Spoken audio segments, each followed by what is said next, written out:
J'ai juste envie de pleurer. Ça fait plus d'une demi-heure que je parle à une caméra éteinte. On va la refaire. On va la refaire. Salut, bienvenue sur Bison Bleu, je suis JB et je vais vous refaire cette review de l'EOS R5.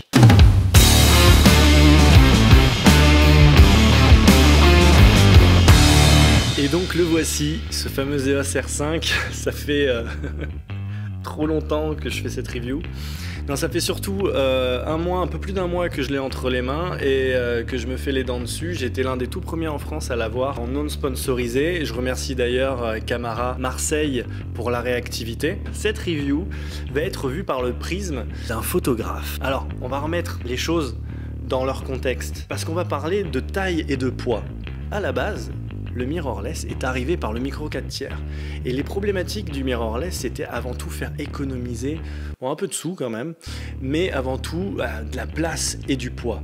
C'était des appareils qui étaient compacts, qui avaient aussi des objectifs interchangeables, qui avaient une bonne qualité d'image, mais qui prenaient beaucoup moins de place. Évidemment, avec l'arrivée des smartphones, on a eu besoin de se différencier par la taille du capteur, donc on est arrivé sur de la PSC. Ensuite, Sony est arrivé avec sa gamme full frame, qui était assez impressionnante en termes de spec. Maintenant, moi, j'ai jamais été impressionné par la qualité de fabrication, par la prise en main de ces boîtiers. J'étais très content de mon 5D et puis aussi parce que ma pratique de la photographie, à savoir, je fais avant tout de la photo produit, de la photo de prêt-à-porter, je fais de la photo de pub, je shoote beaucoup en studio, beaucoup avec de l'éclairage artificiel. Donc quand je me balade avec une Pellicase avec mes objectifs qui doit peser 30 kg. Et donc que mon boîtier fasse 200 grammes de moins, 5 cm de moins, c'est vraiment le dernier de mes soucis. Je préfère avoir un truc d'une robustesse absolue avec aucun compromis sur la prise en main. Mais je comprends évidemment qu'il y a des types de photographes de mariage, des gens qui vont aller faire du paysage, de la photo de voyage, qui se trimballent du matériel dessus toute la journée. Ils vont avoir des problématiques de taille et de poids. Eux, ils vont avoir besoin d'avoir des systèmes beaucoup plus légers. C'est pas mon cas. Donc, quand on regarde ce boîtier et qu'on le combine à cette magnifique bague d'adaptation que Canon m'a offert, car je suis membre du club Pro Canon. Si vous êtes membre vous aussi de ce club là et que vous avez acheté accessoirement un R5, on vous offre cette bague, donc ça c'est pas mal. Ce que je voulais dire par là, c'est que quand je monte ma bague d'adaptation sur mon R5, je me retrouve avec un boîtier qui est sensiblement plus profond que mon 5D, qui est certes un poil moins haut, mais qui est plus profond et qui est 60 grammes plus lourd. C'est un scandale. Donc, pour les gens qui voulaient un système plus compact, c'est un peu raté. On se retrouve avec un système qui est pas franchement moins encombrant, et surtout, en fait, avec cette bague d'adaptation, on déporte le poids des objets vers l'avant. Ça cumulé à la poignée un peu plus petite et au boîtier qui est moins équilibré, qui a un centre de gravité un peu plus haut, on a un ensemble qui est un peu plus déséquilibré, un peu plus porté sur l'avant. Donc moi je me dis, tant qu'à faire, sachant que en plus si vous montez des objectifs RF dessus, ils sont juste gigantesques, ça cumulé à un boîtier qui est pas franchement petit, en fait on se dit que le système RF ne nous fait pas du tout économiser ni en taille ni en poids. Et à ce compte là, moi j'aurais rajouté quand même un petit centimètre en dessous parce qu'on n'est plus à ça près, histoire d'avoir mon petit doigt qui ne se balade pas. Ensuite, pour la qualité de fabrication, là, Canon nous dit qu'on est à peu près sur le même niveau d'exigence en termes de construction et de tropicalisation que le 5D. Je veux bien les croire. Cela dit, la première fois que j'ai pris cet appareil dans les mains, je me suis pas senti en présence d'un appareil aussi costaud que le 5D. Et je me suis posé des questions et je me suis dit pourquoi ? Pourquoi ? Putain, pourquoi ? Je suis fatigué. Je suis super fatigué. Et ben tout simplement parce que c'est un putain de monolithe. Lui, il n'y a aucune pièce mobile. Ce boîtier est 100% monolithique. Je sais pas si ça se dit. Alors qu'avec ce boîtier-là, on se retrouve avec des pièces. Certainement, il a fait un bruit. Il tourne encore. Je suis en stress. Je suis en stress. Je te tourne sur un Nikon Z6. C'est pour ça que je suis en stress. Je disais, sur ce boîtier, on a des pièces mobiles comme le Tilty Flippy, l'écran orientable. Comme l'écran orientable. Et tout ça, ça ajoute en praticité, on est d'accord, il n'y a pas de souci. Mais en perception de solidité, il y a aussi le fait que quand on secoue ce boîtier et qu'il est éteint, quand on le secoue comme une maracas, bah déjà ça fait une maracas extrêmement chère et qui sonne comme de la merde. Mais c'est pas ça que je veux dire, c'est qu'on entend le bruit du capteur qui se balade, car le capteur est flottant. On a moins l'impression d'avoir un outil absolument indestructible comme le 5D, on est vraiment loin en termes de qualité perçue. Ergonomie, l'un des premiers trucs qui m'a choqué quand j'ai vu ce boîtier, c'est l'absence du barillet, du vieux barillet qui se trouve normalement sur l'épaule gauche de quasiment tous les boîtiers depuis longtemps. Ce barillet a été supprimé et il a été intégré sur l'épaule droite cette fois, et maintenant c'est devenu un bouton un peu multifonction. Alors certes, si on parle que de l'usage du barillet, on perd en performance, il n'y a pas de souci. Puisque maintenant on est obligé d'appuyer dessus et ensuite de scroller pour choisir le mode qu'on veut qui s'affiche sur l'écran. Maintenant le barillet, on va pas se mentir, c'est un truc qu'on utilise une fois en début de chaque shoot. On sait qu'on va shooter en manuel, on est en studio, on se met en manuel, basta. On sait qu'on va shooter en priorité ouverture, on se met dans ce mode. C'est un truc qui prend énormément de place sur le boîtier et dont on se sert très très peu. Alors donc là ils l'ont positionné ici et ils lui ont donné plusieurs fonctions. Ça fait que cette molette devient une molette pour gérer les ISO la plupart du temps. Et ça, c'est pas mal. En fait, c'est même plus que pas mal. Ça fait des décennies qu'on a des réflexes qui ont 2 molettes, alors qu'on a un triangle d'exposition qui a 3 réglages. Et ça, mine de rien, à l'usage, c'est assez cool. Ensuite, le flippy screen. Le Tilty Flippy Screen, je trouve ça absolument disgracieux, je trouve ça moche, il n'est pas aligné, je sais pas si vous voyez, mais il n'est pas aligné, il tombe, et quand on le tourne comme ça, il tombe vers le bas. Bon, l'esthète qui est en moi est choqué. Maintenant, je dois me confesser, je l'ai utilisé en studio, je faisais une vue zénitale, j'arrivais pas à voir dans le viewfinder, j'ai tourné l'écran, j'ai géré mon cadrage comme ça, j'ai fait la mise au point, c'était super pratique. Maintenant, je le dirai à personne, parce que je trouve ça très disgracieux, je trouve ça fragile. Évidemment, c'est une vision de photographe, c'est extrêmement pratique en vidéo. Voilà pour le Tilty Flippy Screen. Alors pour le capteur, on va plutôt aller derrière mon ordinateur car j'ai fait des tests. J'ai fait des tests qui sont extrêmement scientifiques. Non, ils sont peut-être un peu merdiques, mais en tout cas c'est des tests que je fais pour savoir, pour moi déjà, pour savoir dans quelle latitude de réglage je peux bosser avec cet appareil. Ça fait des années que je bosse avec le 5D et pour le type de photo que je fais, je sais que par exemple en termes d'ISO, je travaille entre 100 et 1000 ISO pour le type de client et le type de projet sur lequel je bosse. C'est des clients qui souvent ont des départements graphiques qui zooment dans les images. J'ai besoin d'avoir des images qui sont très propres, même en pixel peeping. Et j'ai des clients qui ont besoin souvent de recadrer des images pour les adapter à différents supports. Donc j'ai besoin de pas mal de résolution. Et je sais qu'il y a beaucoup d'autres photographes qui pourraient se permettre de monter beaucoup plus haut que ISO 1000. Cela dit, pour mon utilisation, et pour le type de photos que je réalise, je ne monte jamais au-dessus d'ISO 1000 avec le 5D. Et c'est pour ça que j'ai fait une panoplie de tests que nous allons voir pour voir si je gagnais en flexibilité, si je pouvais aller plus loin dans les réglages avec ce R5. Allez, c'est parti du coup pour ce pixel peeping sur les images du R5 ici en bleu comparé au 5D Mark IV ici en rouge. Et je m'excuse pour la qualité du son, il doit être tout plat, j'enregistre avec mes AirPods. Nous voici zoomés en 1:1, c'est parti. Du coup, vous voyez ici toujours le 5D à droite et le R5 à gauche.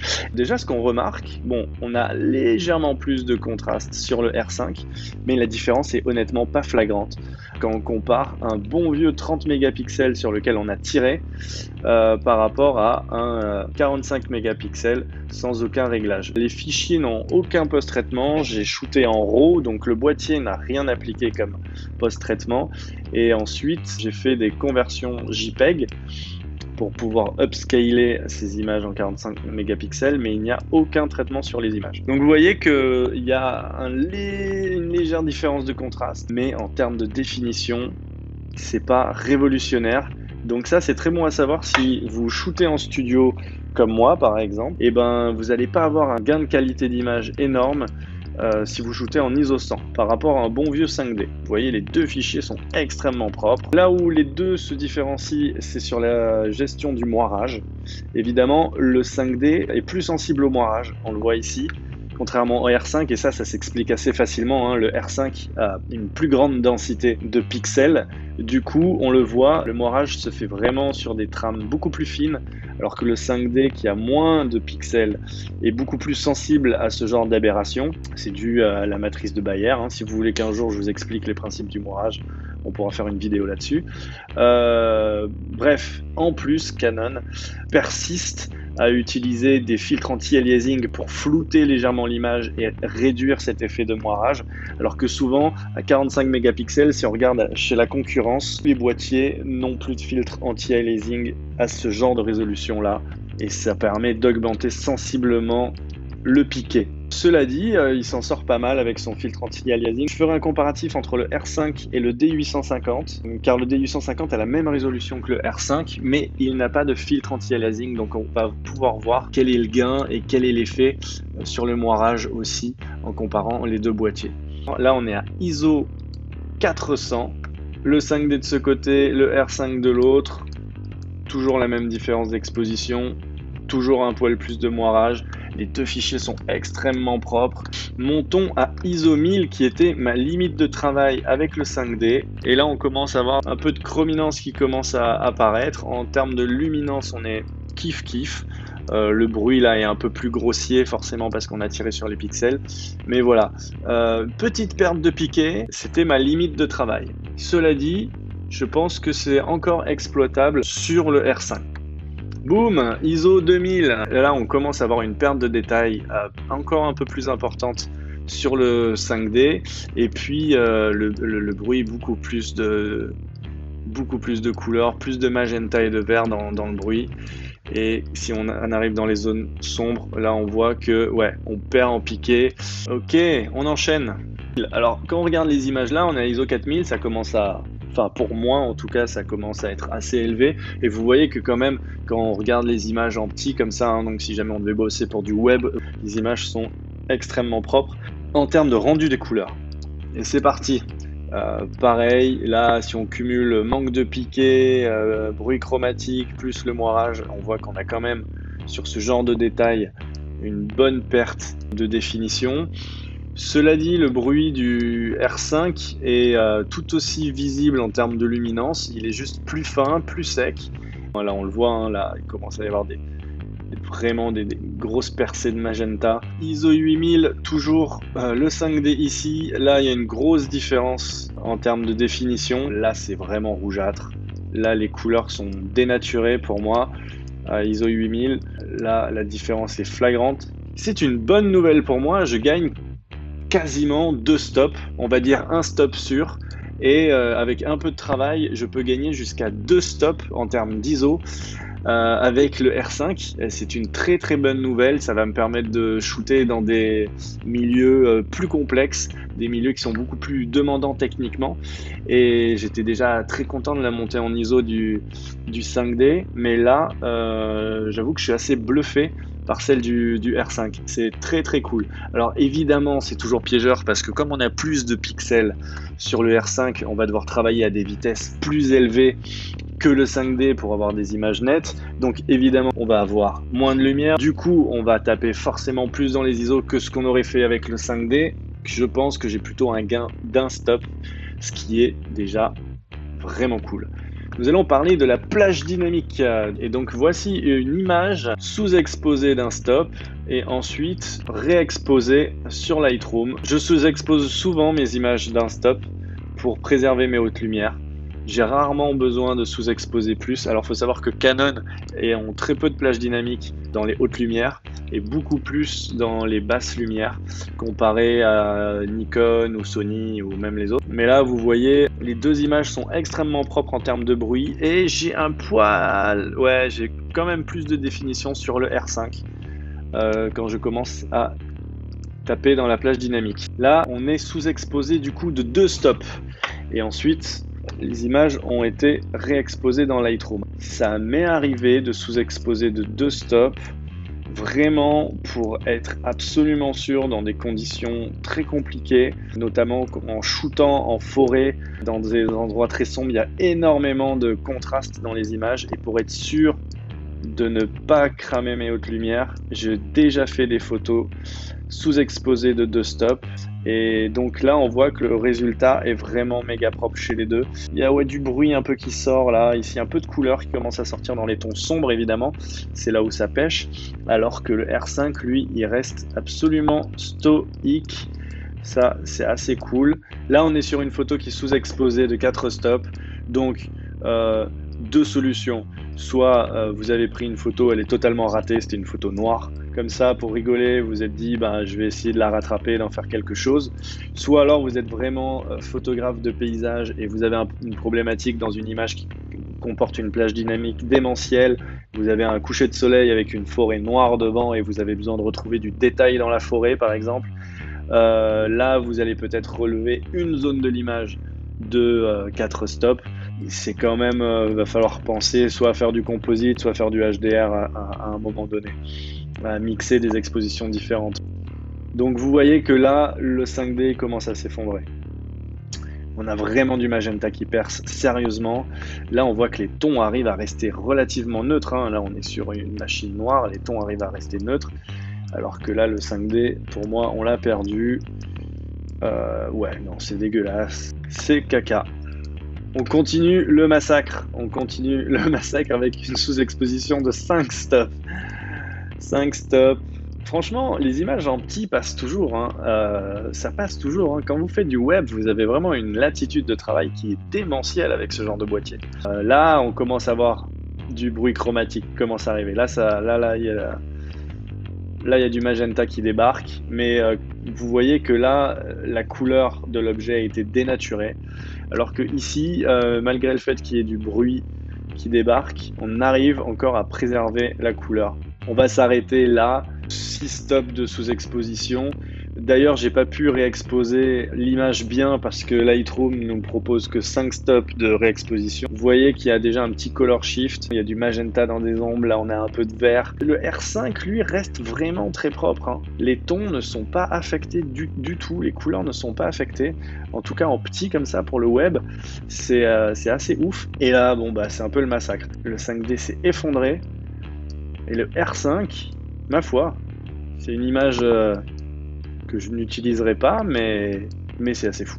Ici, là, on voit clairement que mon aplat de noir est complètement moucheté, alors qu'ici, ça reste encore discret. Hop là.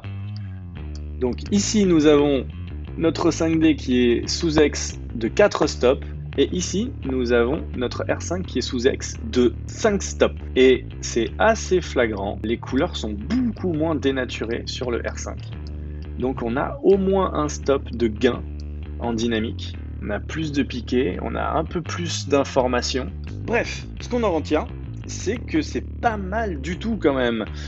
Canon, je pense, a un peu rattrapé la meute. C'est très intéressant de voir à quel point le capteur qui a encore une technologie CMOS classique arrive à vraiment tenir tête à des capteurs qui eux sont backside illuminated, donc qui ont quand même tendance à bien mieux absorber la lumière. Donc belle surprise, même si évidemment tout ça a l'utilisation.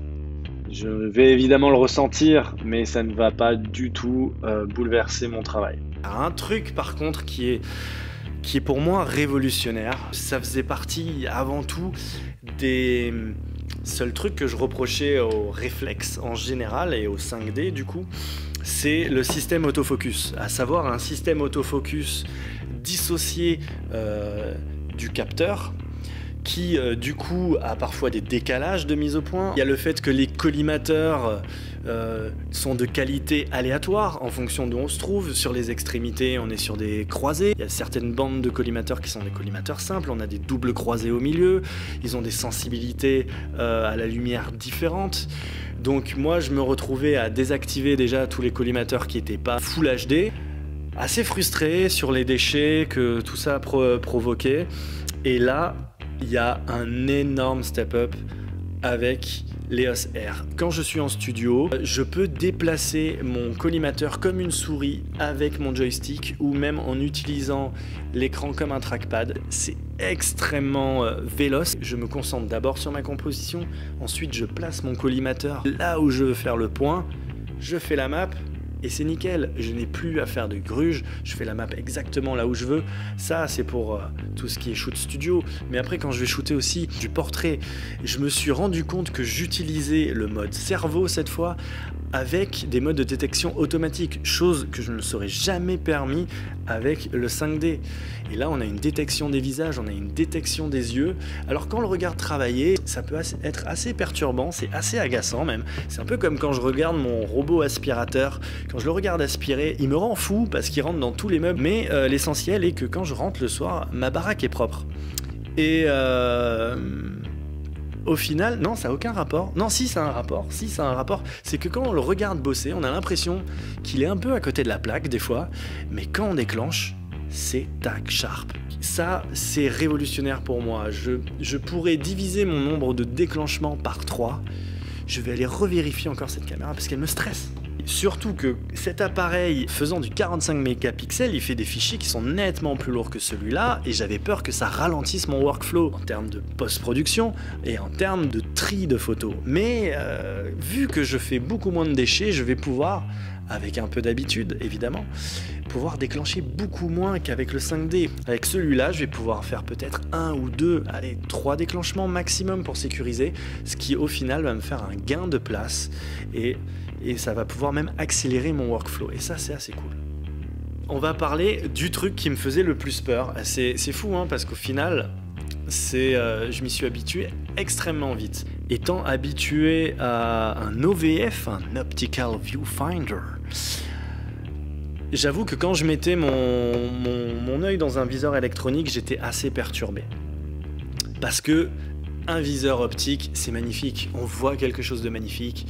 On met son œil dans le viseur, c'est magnifique. On déclenche. Et là, c'est la douche froide quand on regarde derrière l'écran parce qu'il y a évidemment les réglages qu'on a fait et l'interprétation du boîtier. Maintenant, la douche froide se fait directement dans le viseur. On voit un truc magnifique, on met l'œil dans le viseur et là on voit l'interprétation du boîtier. Et ça, en fait, j'ai cru que je m'y ferais jamais. Et ben, figurez-vous que je m'y suis fait en à peine 10 jours. Je m'y suis habitué parce que tout simplement, c'est certes déstabilisant, c'est certes pas très glamour, mais bien utilisé, ça peut être extrêmement efficace, là encore pour réduire son taux de déchets en termes d'exposition. C'est vrai que des fois on arrive avec un réglage, on change de position sur un set, on tourne, le soleil tourne, on déclenche, on voit que notre photo est sur Rex, on fait nos réglages et on fait le deuxième déclenchement parfait. Là on n'aura même pas besoin de faire une photo test, on regarde et on voit tout de suite si nos réglages sont valables ou pas. Ça, c'est extrêmement cool. C'est extrêmement cool aussi quand on se trouve dans des scènes qui sont sombres, où on n'y voit pas trop, puisque du coup, le capteur tape dans les ISO, vient rééclairer la scène, et on y voit mieux dans un EVF quand il fait sombre que dans un OVF. Et ça, c'est pas mal. A contrario, quand il fait extrêmement lumineux, quand on est en plein cagnard, il n'y a pas de différentiel de luminosité entre l'extérieur et un viseur optique. Par contre, il y en a un dans un viseur électronique qui n'est pas capable de restituer autant de luminosité qu'à l'extérieur. Du coup, quand on est en plein cagnard et qu'on regarde dans son EVF, on a l'impression qu'il est extrêmement sombre. Et ça, c'est assez frustrant. Étrangement, en plein soleil, c'est beaucoup plus simple de faire une review de ces images dans le viewfinder que sur un écran où là, on n'y verra vraiment rien du tout. Et pour la review d'image, je me suis retrouvé à la refaire souvent dans mon viewfinder, et ça, ben c'est vraiment cool, parce que déjà il fait 5 millions de pixels au lieu des 2 millions de pixels de l'écran, donc je peux checker mon piqué de manière beaucoup plus précise, et en plus j'ai pas de problème de réflexion, j'ai vraiment une reproduction des contrastes qui est extrêmement fidèle, j'ai pas de réflexion dans les tons sombres, et c'est très très cool pour regarder ces photos. Attention, ça consomme. Le viewfinder consomme beaucoup plus que l'écran arrière. Ça peut paraître étrange parce que c'est un écran qui est plus petit, mais en fait, il demande beaucoup plus de ressources énergétiques car, toujours pareil, 5 mégapixels pour le viewfinder que 2 pour l'écran arrière. Un petit truc à dire, cela dit, sur cette EVF. Il y a une petite feature à double tranchant. À mon avis, c'est pas voulu et ça risque d'être corrigé dans un firmware prochainement. Je m'explique. Quand je shoot en studio, dès que je connecte un déclencheur de flash sur ce boîtier, la simulation d'exposition est désactivée. C'est-à-dire, je vous explique. En studio, on utilise souvent des réglages du style je vais shooter une scène en f8, 1/200, ISO 100. On se trouve en intérieur, si jamais on déclenche sans les flashs, la photo est noire. Donc si jamais je devais regarder dans mon viewfinder, il devrait me montrer une photo sous-exposée car on compte sur le flash pour venir exposer la scène. Et non, comme un déclencheur est connecté sur la griffe, il le sait et il nous propose une simulation d'exposition totalement fausse mais qui nous permet de cadrer au moins la scène, et dès qu'on déclenche, il fait les bons réglages, il balance le flash, photo parfaite. Donc jusque là on se dit, moi c'est génial. Non mais il fait des bruits, il me stresse. Je reprends. Le problème, c'est en strobisme. En strobisme à l'extérieur, quand on doit mixer une lumière naturelle avec une lumière artificielle, parce que évidemment on va créer notre exposition en se basant sur la lumière naturelle. Et ensuite on va venir déboucher ou on va venir ajouter des lumières artificielles. Et là, avec ce réglage-là, on va avoir juste aucune idée de notre exposition de base en fait. Et j'ai vérifié plusieurs fois et j'espère en tout cas que tout ça sera corrigé avec un firmware. Bref, j'ai fait le tour de l'EVF. Autonomie, là que le bas blesse. Habitué à un réflexe qui est clairement un réflexe, je peux le laisser monter sur un trépied avec un réglage. Tant que je ne déclenche pas, c'est un objet inerte, il ne consomme rien. Avec mon premier réflexe, je pouvais faire 1500 déclenchements avec une batterie. J'étais déjà déçu avec ce 5D Mark IV où je pouvais en faire que 900 avec une batterie en fonction des circonstances. Et là, avec ce boîtier-là, bon, soyons clairs, hein, il me faut 3-4 batteries par jour sur un shoot énervé. Pour résumer mon expérience sur ce R5, j'ai vraiment eu l'impression d'avoir vraiment une belle pièce de technologie entre les mains. Un objet très puissant en termes de calcul, en termes de processeur, en termes de readout. C'est vraiment extrêmement puissant. Cela dit, je pense que pour le moment, tous les vieux utilisateurs hardcore qui sont encore sur des 5D, qui sont encore sur des 1DX, ne vont pas bouger tout de suite sur le mirrorless. Mais comme Canon nous envoie des petits signes en nous disant « Ah, vous savez, la monture EF, ça va bientôt mourir, vous êtes dans le passé, venez avec nous dans le futur », ces gens-là vont bientôt arriver, forcés ou non d'ailleurs, sur le mirrorless parce que tout simplement l'ancien système va disparaître. Et je suis pas sûr que tout le monde trouve son compte sur des boîtiers qui sont plus petits, plus déséquilibrés, avec des parties mobiles qui certes concernent des gens qui font de la vidéo ou des gens qui shootent, qui viennent du monde du smartphone et qui aiment shooter à travers un écran. Mais je suis pas sûr que des gens aguerris qui cherchent avant tout la fiabilité, la solidité et une prise en main sans concession trouvent leur compte à 100% sur un boîtier comme ça. En termes de technologie, de performance et tout, c'est magnifique, c'est magique. Maintenant, j'attends un boîtier qui soit l'équivalent du 5D et même plus tard l'équivalent d'un 1DX avec toutes les fonctionnalités d'un mirrorless. Ça serait fabuleux. Ça serait fabuleux pour les utilisateurs qui ne veulent pas forcément un boîtier plus compact, surtout qu'il n'est pas forcément plus compact, comme je l'ai dit avant. Et voilà, donc bien séduit quand même. J'ai parlé de mes objets? Non, tous mes objets fonctionnent super bien dessus. J'ai pas parlé du capteur stabilisé. Le capteur est stabilisé. Cela dit, on ne sait pas trop sur quoi on va tomber. C'est-à-dire que, évidemment, j'ai des objets, des focales fixes comme mon 85 1.2 qui n'est pas stabilisé et qui a un cercle d'image assez énorme. Du coup, l'Ibis a beaucoup de place pour se déplacer et la stabilisation est assez phénoménale. Et par contre, mon 70-200, j'ai pas noté de gain du tout en stabilisation. Quand on regarde les fiches techniques des objectifs et les performances que peut offrir cet Ibis, ça va entre 4 stops et 8 stops pour certains objectifs RF comme le 28-70 ou le 50 mm 1.2. 8 stops de stabilisation, c'est absolument la folie. Cela dit, moi je l'ai constaté sur aucun de mes objets en EF. Je pense pas que ça soit accessible sur de l'EF. Pour ça, il faudra passer sur du RF. Donc j'ai trouvé des objets assez convaincants. Ça donne un second souffle, par exemple, à mon 24-70 que j'ai toujours voulu stabiliser, qui est sorti d'ailleurs en RF stabilisé et qui ne sortira jamais en EF stabilisé. Mais maintenant, avec l'Ibis, je peux le stabiliser un peu. C'est pas les meilleures performances de stabilisation du monde, mais c'est toujours très cool. Ah oui, non, autre petite feature qui est assez cool, qui est assez généreuse de la part de Canon, c'est-à-dire qu'on peut monter des objets vraiment super exotiques ou des trucs vintage sur ce boîtier, des objets qui ne sont même pas détectés par le boîtier, et on a un menu pour rentrer la focale de l'objectif et ensuite l'Ibis stabilise en fonction de la focale qu'on lui a indiquée. Donc ça permet de monter vraiment des vieux objets qui n'ont aucune communication électronique et ben ça c'est assez cool. Mais c'est tout ce que j'ai à dire. J'espère que ça vous a plu, j'espère que vous avez trouvé ça utile. Si évidemment il y a plein de choses que j'ai pas pu traiter, si vous avez d'autres questions, vous pouvez les poser dans les commentaires. Vous pouvez aussi vous abonner à la chaîne, cliquer sur la petite cloche pour recevoir des notifications. C'était Bison Bleu, JB, à la prochaine.